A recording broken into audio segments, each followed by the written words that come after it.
I'm Ambrose Cambeck, founder and president of MicroCFO. This video, Fun Ways to Finance, is part of MicroCFO's Owning Your Numbers video series, available on our website and YouTube channel to help you, the small business owner, better manage your company. So you watch MicroCFO's Where's All My Cash video, and it got you thinking. I've got a bunch of small equipment purchases I need to make next year, but it's going to total about $60,000. In the past, I would have just slapped it on a credit card without thinking about it. But now I'm wondering, is there a better way to do it? So your next thought might be, I'll just pull it off my line of credit. But that's not a good idea. So let's talk about bad uses of a line of credit. Bad uses are anything that feels permanent, like longer than 6 months before you're going to get the money back. Things like that include financing equipment. It's rare for the payback on a piece of equipment to be under a year. Funding an expansion. If it works, great. But now you need your line of credit to grow the expansion, and you've maxed it out. No cash available. If it fails, then you have to pay it back on top of running your basic business with limited cash availability. Funding losses. It's just gone. It never comes back. You will never have the cash to pay down that line of credit.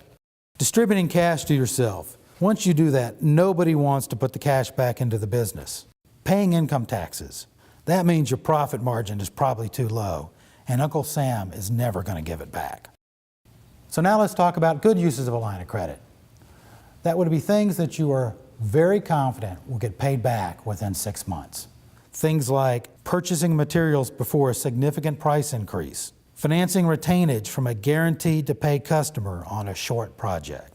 The other problem with financing permanent items on your line of credit is possible covenants with your line of credit.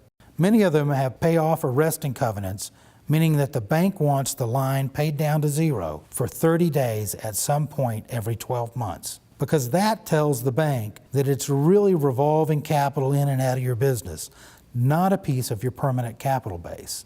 So how do you rest a line of credit? If you know your seasonality because you watched MicroCFO's Your Pre-Budget Workout video, then you know when your cash needs drop off each year and when you can purposefully make sure your AR is tight and or delay some material or equipment purchases just long enough to zero out the line of credit. It usually requires definitive action and forethought on your part. Most lines of credit do not pay themselves automatically.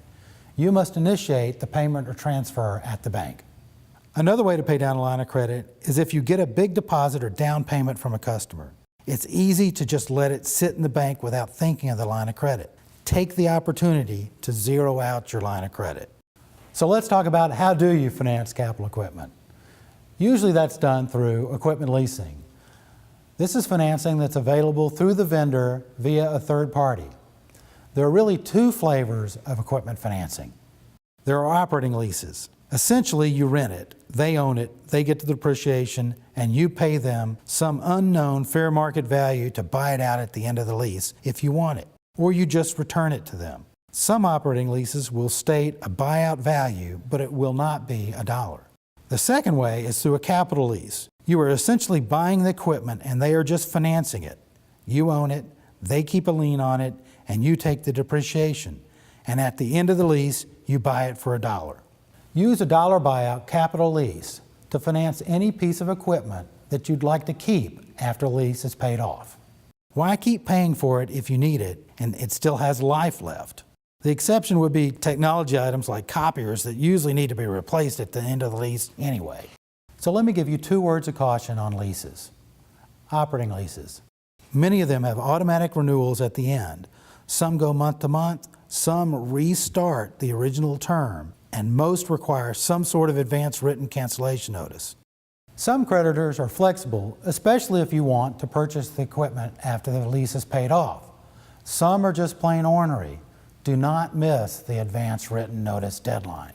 For capital leases, you always must calculate the implicit interest rate in the capital lease. Do not get suckered into, it's just $350 a month. You might be shocked.